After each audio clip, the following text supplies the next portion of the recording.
वेळ आहे ना ती संध्याकाळची वेळ आहे आणि वाळवणीला मी चालू केलेलं तर त्यातलाच दुसरा पदार्थ करायचा आहे. कोण वाळवणीचे पदार्थ म्हणतात, कोण उन्हाळी पदार्थ म्हणतात.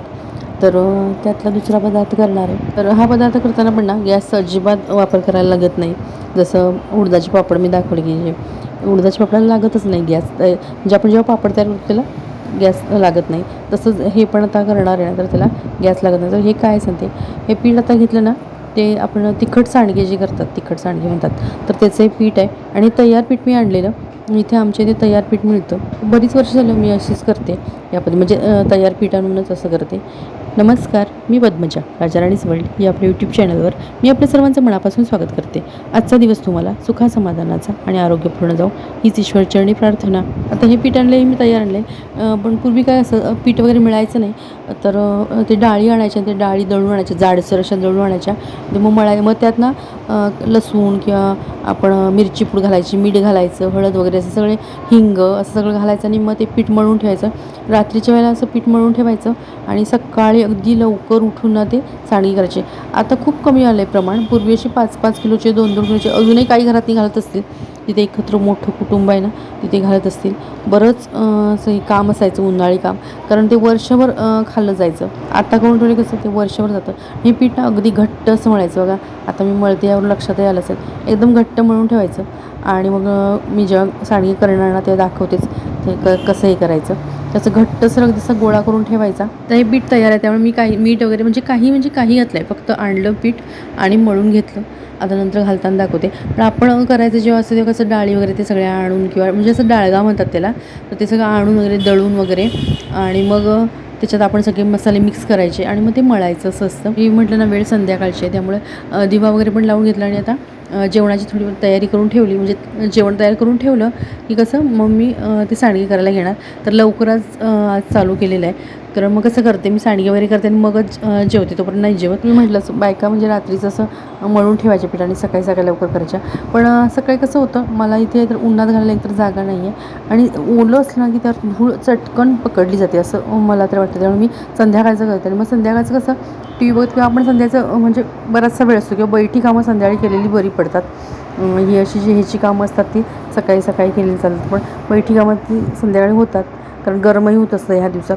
तर मग मी बरीच वर्ष आली हे पण असंच करते की संध्याकाळचं करून ठेवायचे, ते झाकून ठेवायचे, दुसऱ्या दिवशी उन्हात ठेवायचे आणि मग नंतर तिथून पुढं वाळवायचे. म्हणजे मग ते आपण ताटात घालून किंवा डब्यात एखाद्या घालून असं हे करून ठेवलं तरी चालतात. आणि ह्याला वेळ लागतो ना तसा. आता माझे हे कमी आहे प्रमाण, पण वेळ लागतो ना सांडगे घालायला. मग सकाळी सकाळी तेवढा वेळ जातो, कारण आपण आंघोळ वगैरे करून म्हणजे काही जरी पदार्थ करायला झालं कसं आंघोळ वगैरे तेवढं हे करून बाकीचं सगळं, मग नाश्ता आला, जेवण आलं, मग ते लवकर उठून करायला पाहिजे एकतर, किंवा मग थोडंफार आठवून मग करायला पाहिजे. मग त्यापेक्षा कसं संध्याकाळी मी असं जेवण करून ठेवते आणि मग नंतर मग ते सांडगे घालायला घेते. असं जेवण करून ठेवलं कसं मुलांनाही भूक लागली तर मुलं खाऊ शकतात.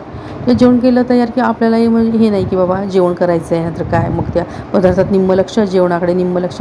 आता जेवण करून ठेवलं, आता यानंतर मी चपाती करून घेईन आणि भात आणि आमटी आहे, कारण सकाळी जरा जास्त केलेलं म्हटलं संध्याकाळी सांडगे करायचे आहेत. आणि कुरडई करणार होते मी, म्हटले तुम्हाला कुरडईचं पीठही मी दळून आणलेलं आहे. पण आता कसं होतं सांडगे जे असतात म्हणजे सुकायला म्हणजे वाळायला वेळ लागतात. मग म्हणून म्हटलं आधी हे करून घेऊया, कारण सांडगे वाळायला बरेच वेळ लागतो. म्हणजे एक 5-7 दिवस किंवा 8 दिवस तरी ठेवतात. अगदी कडकडीत असे खडखडीत असा आवाज आला पाहिजे इथपर्यंत ते वाळवावे लागतात. नाहीतर मग कसं होतं, एक तर त्याला टोके वगैरे लागणं, भुरा लागणं असं होतं. वाळ जरा जरी कमी पडले सांडगे म्हणजे उन्हाळी पदार्थ कोणताही, मग बाकीचे कसे पातळ आपण पापड वगैरे पातळ लाटतो किंवा इतर काही करतो, किंवा कुरडईला एक 3-4 दिवस लागतात, पण सांडग्याला मात्र जास्त दिवस लागतात. म्हणून म्हटलं हे करून घेऊया. आणि पावसाचं कसं अवेळी पाऊस येतो, कुठल्याही वेळेला येतो. आता सध्या नाही आहे, पण कसं होतं मधी बघितलं, मध्ये भरपूर पाऊस येत होता सारखा. मग पाऊस आला तर अशा वेळेला सांडगे अजिबात हे होत नाहीत. तर बाकीचं एखाद्या वेळेला आपण फॅन खाली, पण सांडगे फॅन खाली वगैरे वाळवण्याची गोष्ट नाही, त्याला कडकडीत ऊनच लागतं. तर म्हणून म्हटलं आपण आता आधी सांडगे करून घेऊया आणि मग कुरडई केली तरी म्हटलं चालतं. म्हणजे कुरडईला एक 3-4 दिवस, पण सांडगे कसे वाळले पाहिजे, कारण म्हणजे ऊन कडकडीत आहेत आणि अजून बरेच दिवस असेल असं सगळ्यांचाच अंदाज आहे. कारण म्हणजे वाटतं की एखादा पाऊस पडावा. खूपच त्रास होते, प्रत्येकालाच त्रास व्हायला लागला आहे. सांडग्याचं पीठ मळलं, त्याच्या आधी मी ना मसूर भिजत घातलेली होती, तर ती मसुरीची उसळ मी करून घेतली आणि चपात्याही केल्या आणि नंतर मग हे सांडगे घालायला घेतले. आता सांडगे घालताना हे असं कसं जेव्हा काही शुभ कार्य असतं, म्हणजे बहुतेक वेळेला कसं लग्न वगैरे ठरलं की नाही घरात, तर सांडगे पहिले घालतात आणि हे असं 5 हे घालून ना त्याला हळदी कुंकवाच्या 5 बायका येतात मग, आणि तेव्हा असे भरपूर करावे लागतात. त्यामुळे बायका बऱ्याचशा बायका वगैरे ते घालतात. आता आपण हे घरात खायला करतो, त्यामुळे थोडेसे आता हे अर्ध्या किलोची करते मी. मी दरवर्षी करते, असं काही नाही की बाबा शुभकार्य आपल्या घरात नेहमी काही ना काही चांगलंच व्हावं अशा आहे ना आपण करायचं ते. तर ते तसं हे करून घेतलेलं, हळदी कुंकू लावले मी आणि आता मग साडी घालायला. ते पीठ घट्टच आहे बघा, जसं मळून ठेवलेलं होतं ना ते तसंच मी आणले ती आहे. आणि आता मी घालायला चालू करेन. पाण्यासाठी मी कुंड्यामध्ये पाणी घेतलं आहे, का वाडग्यामध्ये पाणी घेतलं आहे, म्हणजे हाताला मध्ये लावायचं, कारण हे फार घट्ट म्हणजे असं पीठ मळलेलं आहे. आणि मध्ये पाणी असं जरा लावलं की कसं आपल्याला सांडका तो पाडण्यासाठी मदत होते.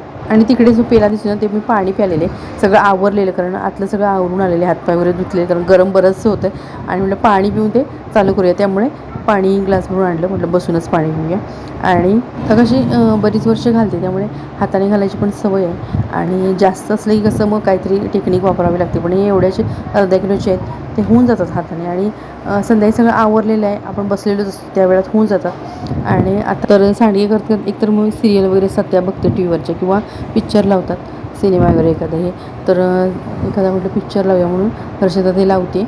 आत्ताच तिने ते चालू केलं आहे. आपण साडी घालेपर्यंत एखादा पिक्चर म्हणा, 1-2-3 सिरियल बघून होतात. आणि साडी कशी बारीक बारीक केली ना वाळायला पण मदत होतात. आणि घट्ट का म्हणायचं, कारण पाण्याने जास्त मळलं तर ते ना वाळायला पुन्हा हे होणार. आणि एकदम कसं घट्ट असा गोळा करायचा, आणि आपल्याला फक्त ते सांडगे पाळावे लागतील तेवढ्यासाठी पाण्याचा हात लावायचा. म्हणजे जितके आपण घट्ट किंवा जास्त हे करू तेवढं लवकर वाळण्यासाठी म्हणजे मदत होते. तर परातीत सगळे मी घालून घेतले.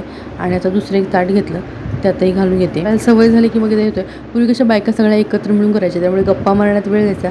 आता कसं ज्याचं ते करतं, त्यामुळे कसं आता टी व्ही बघणं किंवा असंच काहीतरी पर्याय शोधून काढावा लागतो. आणि ही सांडग्याची आमटी ना ती पावसाळ्यात खाण्याची खूप मजा असते. अगदी थंड वातावरण असतं ना तेव्हा सांडग्याची आमटी खूप छान लागते.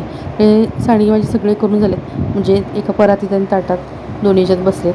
आता ते काय करणार, रात्रभर असे फॅन खाली ठेवायचे. तर त्याच्यावर ओढणी घातली आहे मी ती, म्हणजे काहीतरी किडा वगैरे काय फिरू नये वगैरे म्हणून ओढणी घातली. उद्या सकाळी मग ते दुसऱ्या दिवशी सकाळी आता मी हे असंच ठेवणार. आणि मग संध्याकाळी निघतील, उद्या संध्याकाळी निघतील तेव्हा मग मी ते काढणार. आणि मग दुसऱ्या म्हणजे एकत्र करून मग ते वाळवणार, कारण असे ओले आहेत त्यामुळे 2 ताटात घातलेत. आता ते सुकले की कसे कसं त्याचा जसा आकार असतो ना तो कमी येतो. दुसऱ्या दिवशी कसे एकत्र करून वाळत ठेवता येते, म्हणजे उद्या नाही ठेवता येणार, पण उद्या वाळले पूर्ण की परवा दिवशी ठेवता येतील. सांडगे करून झालेले आहेत आणि आता जेवून घेईन. तर आजचा व्हिडिओ आवडल्यास नक्की लाईक, शेअर आणि आपल्या यूट्यूब चॅनल अजूनही सबस्क्राईब केलं असल्यास प्लीज सबस्क्राईब करा, किंवा हा व्हिडिओ तुम्ही नवीनच पाहत असल्यास प्लीज सबस्क्राईब करा. पुन्हा भेटू अशाच एका नवीन व्हिडिओसोबत. तोपर्यंत नमस्कार.